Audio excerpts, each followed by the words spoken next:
কোচবিহারে এসে সরাসরি বিজেপিকে কটাক্ষ করলেন মমতা বন্দ্যোপাধ্যায়। তিনি বিজেপিকে তোপ দেখে বলেন, ভোট দোরগোড়ায়, এবার বিএসএফ নিয়ে ঘুরবে।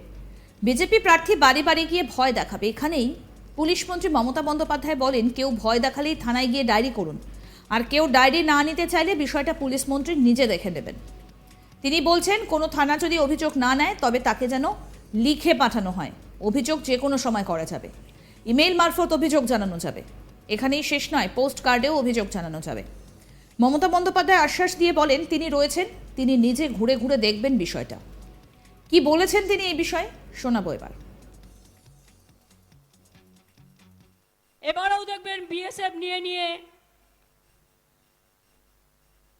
বিজেপির প্রার্থী আপনাদের এলাকায় গিয়ে গিয়ে ভয় দেখাবে। ভয় দেখালে মেয়েরা ডায়েরি করবেন থানায়। নিশ্চিন্তে থাকবেন, আমি দেখে নেব। ভয় দেখালেই ডায়েরি করবেন, বলা থাকলো। আর যদি কোনো পুলিশ স্টেশন ডায়েরি নিতে অগ্রাহ্য করে, স্টেট আমাকে লিখে পাঠাবেন। উত্তরবঙ্গেও আমার একটা সেক্রেটারিয়েট আছে।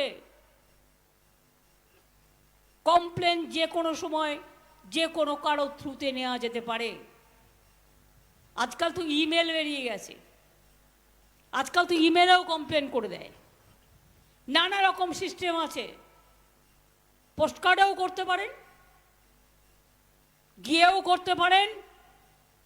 আর আমি তো ঘুরবো রোজই। আমি আজকে কুচবিহারি এসছি তা নয়, আমি আবার 3 দিন আরও আসবো। কাজে আপনাদের সাথে আপনি দেখলেন একটা ঘটনা ঘটলো। আমি 4 দিন ধরে আছি উত্তরবঙ্গে। তার আগের মাসেও এসছি। যখনই যা দুঃসময় এসছে, প্রবলেম এসছে, সব সময় এসছি। অন্যদিকে কোচবিহারে গিয়ে শীতলকুচির আবেগকে কিছুটা হলেও হাতিয়ার করেন মমতা বন্দ্যোপাধ্যায়। বিধানসভা ভোটের দিন শীতলকুচিতে লাইনে দাঁড়িয়ে কেন্দ্রীয় বাহিনীর গুলিতে মৃত্যু হয়েছিল 5 জনের। তৎকালীন এসডিপিও দেবাশিস ধর বর্তমানে বিজেপির লোকসভা প্রার্থী। সেই ইস্যুকে হাতিয়ার করলেন মমতা বন্দ্যোপাধ্যায়। তার খোঁচা, শীতলকুচিতে এত মানুষ মেরে হাতের রক্ত এখনো মোছেনি, এখন বীরভূমে গিয়ে দাঁড়িয়েছে। কি বললেন তিনি শোনাবো সেটাও।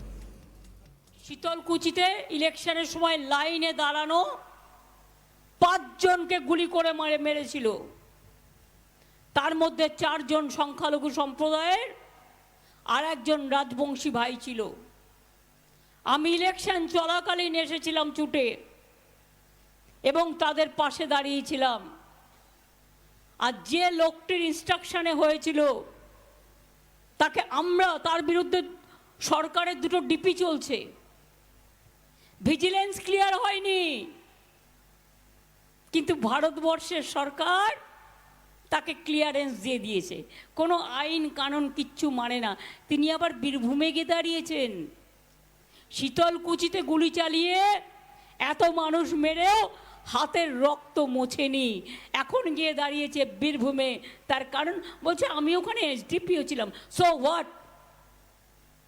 মানুষের জীবনে কেউ ওসি হবে, কেউ কনস্টেবল হবে, কেউ সিভিক পুলিশ হবে, কেউ প্রফেসর হবে, কেউ ইঞ্জিনিয়ার হবে, কেউ ডাক্তার হবে, কেউ আইসি হবে, কেউ এসপি হবে, কেউ এসডিপিও হবে, কেউ ডিএম হবে, কেউ এসডিও হবে, কেউ বিডিও হবে।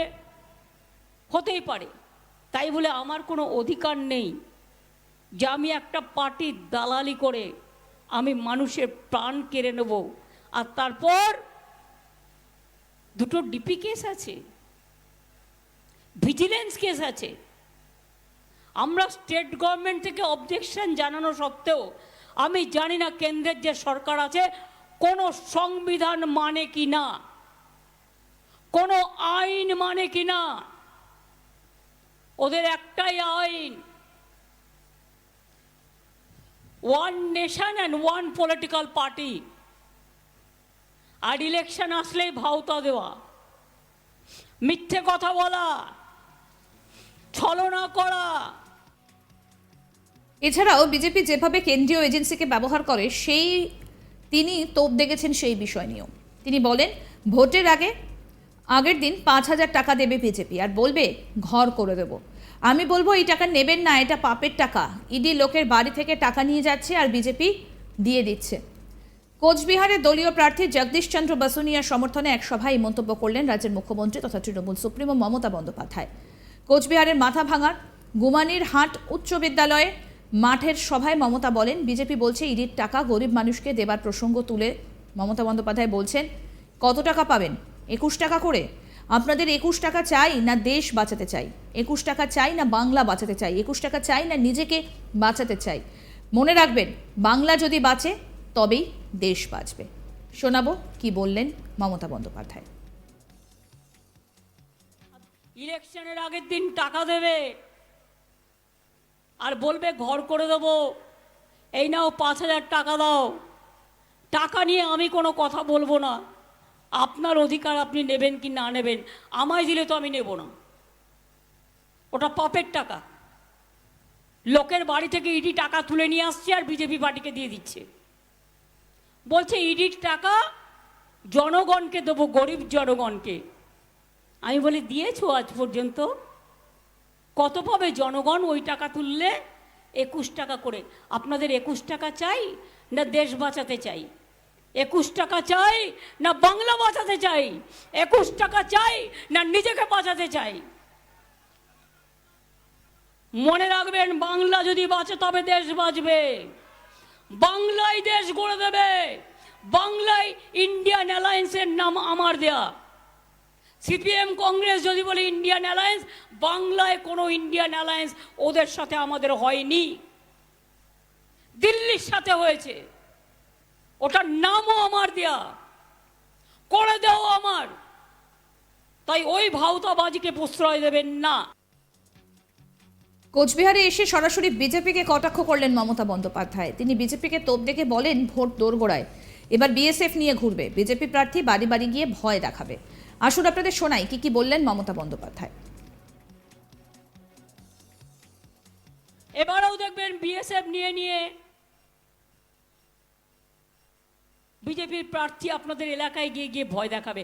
ভয় দেখালে মেয়েরা ডায়েরি করবেন থানায়। নিশ্চিন্তে থাকবেন, আমি দেখে নেব। ভয় দেখালেই ডায়েরি করবেন, বলা থাকলো। আর যদি কোনো পুলিশ স্টেশন ডায়েরি নিতে অগ্রাহ্য করে, স্টেট আমাকে লিখে পাঠাবেন। আরও আপডেট পেতে দেখতে থাকুন আজ তাক বাংলার ইউটিউব চ্যানেল। সাবস্ক্রাইব করুন।